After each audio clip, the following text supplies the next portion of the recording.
Egg అనేది ఒక versatile ingredient అండి. నాకు ఎగ్స్ అంటే పిచ్చి. 3 పూటలు పెట్టినా తినగలను. ఎగ్ని ఏ వెజిటబుల్తో కలిపి చేసినా ఆ డిష్ని నెక్స్ట్ లెవెల్కి తీసుకెళ్తుంది. నిజం చెప్పాలంటే నాకు గోరుచిక్కుడు అంటే అంత ఇష్టం ఉండదండి. కానీ ఇలా ఎగ్స్తో ప్రిపేర్ చేసినప్పుడు ఈ కాంబినేషన్ని నేను చాలా ఎంజాయ్ చేస్తాను. మీరు కూడా తప్పకుండా ట్రై చేయండి. మరి రెసిపీలోకి వెళ్ళిపోదామా? హలో ఎవ్రీబడి, నేను Sujani. Welcome to my channel salt and Sujani, my daily cooking vlog. గోరుచిక్కుడు ఒక 1/2 కిలో తీసుకున్నానండి. నీట్గా వాష్ చేసేసుకొని చిన్న ముక్కలుగా కట్ చేసుకున్నాను. ఇప్పుడు ఇది బాయిల్ చేసుకోవాలి. మనము జస్ట్ గోరుచిక్కుడు ఎంతవరకు ఉందో అంతే లెవెల్ వరకు వాటర్ వేయండి, ఎక్కువ వేయకండి. ఇక్కడ కాన్సెప్ట్ ఏంటంటే చాలామంది గోరుచిక్కుడిని ఉడకబెట్టి నీళ్లు వాడ్చేస్తారు. దాంతో మనకి దాంట్లో ఉన్న న్యూట్రిషన్ వాల్యూస్ కూడా తగ్గిపోతాయి.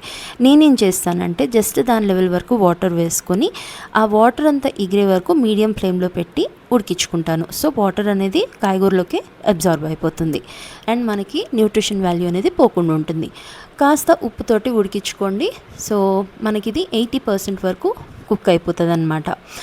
సో ఇప్పుడు మనము కాస్త ఒక 12 వెల్లుల్లి రెబ్బలు, ఇంకా 1 టీ స్పూన్ అంత జీలకర్ర రోట్లో వేసుకొని చక్కగా మెత్తగా దంచుకోవాలండి.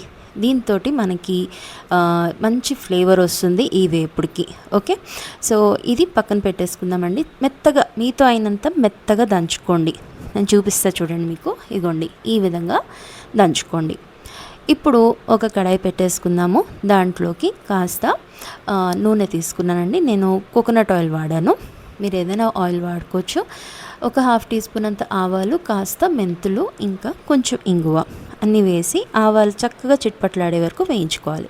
అలాగే ఇప్పుడు దంచి పెట్టుకున్నాం కదా వెల్లుల్లి ఇంకా జీలకర్ర, ఇది వేసి మంచిగా వేయించుకోండి. ఆ తర్వాత ఒక మీడియం సైజ్ ఆనియన్ని స్లైసెస్ కింద కట్ చేసుకొని వేసుకోవాలి. దాంతోపాటే కాస్త ఉప్పు వేస్తే మనకు ఆనియన్స్ అనేవి తొందరగా మగ్గిపోతాయి. అలాగే ఒక పచ్చిమిర్చిని కూడా సన్నగా తరిగి వేసుకున్నాను, కాస్తంత కరివేపాకు కూడా. ఓకే, ఆ తర్వాత కొంచెం పసుపు, 1 టీ స్పూన్ అంత కాశ్మీరీ చిల్లీ పౌడర్ వేసుకున్నాను. మీరు నార్మల్ చిల్లీ పౌడర్ కూడా వాడుకోవచ్చు. ఓకే, తర్వాత ఏదైతే ఉడికించి పెట్టుకున్నాం కదా గోరుచిక్కుడు, అవి దీంట్లోకి వేసి మంచిగా కలుపుకోండి. మీరు ఫ్లేమ్ వచ్చేసి మీడియం ఫ్లేమ్లో పెట్టుకోండి. ఒక 2-3 టేబుల్ స్పూన్స్ అంత వాటర్ని వేసుకొని 5 నిమిషాలు మూత పెట్టి ఉడికించుకోండి. ఈ వెజిటబుల్ని లైక్ గోరుచిక్కుడిని తెలంగాణలో గోకరకాయ అని కూడా అంటారండి. ఓకే, 1 టీ స్పూన్ అంతా ధనియాల పొడి కూడా వేసుకోవాలండి. అండ్ ఈ బీన్స్ని చక్కగా స్ప్రెడ్ చేసుకోండి. మనకి ఇక్కడ బీన్స్ అనేవి ఆల్మోస్ట్ కుక్ అయిపోయినాయి. ఈ టైంలో మనము ఒక 4 ఎగ్స్ని దీంట్లోకి వేసుకోవాలండి. దయచేసి డైరెక్ట్ ప్యాన్లోకి ఎప్పుడు కూడా ఎగ్స్ని పగలగొట్టకండి. ఎప్పుడైనా ఏదైనా ఎగ్ బాగాలేదంటే అనవసరంగా మన కూర అంతా కూడా వేస్ట్ అయిపోతుంది. సో ఒక గిన్నెలోకి నేను పగలగొట్టుకొని ఆ తర్వాత వేస్తానన్నమాట. సో ఈ టిప్ మీకు పనికొస్తుంది అనుకుంటున్నాను. సో మనము 5 నిమిషాలు మూత పెట్టుకొని వదిలేస్తే మనకి ఎగ్స్ అనేవి ఇలా గట్టిపడతాయి. ఆ తర్వాత ఎడ్జెస్ అంటూ కొంచెం నీళ్లు వేసుకొని, చాలా తక్కువ వేసుకొని, అప్పుడు ఈ ఎగ్ని కాస్త కలపండి. సో ఈ ఎగ్ని కలిపేటప్పుడు దాన్ని చక్కగా కట్ చేస్తూ కలపండి. సో ఎగ్ అనేది గోరుచిక్కుడుతో కలిసిపోతుంది. అంతేనండి, సన్నగా తరిగిన కొత్తిమీరతోటి ఫినిష్ చేసుకోవడమే. చూసారు కదా, చాలా ఈజీ రెసిపీ ఇది. హార్డ్లీ ఒక అరగంటలో మినిమం ఇంగ్రీడియంట్స్తో రెడీ అయిపోతుంది. ప్రోటీన్ మరియు ఫైబర్తో హెల్దీ కాంబినేషన్ కూడా. మీరు కూడా ట్రై చేసి చూడండి.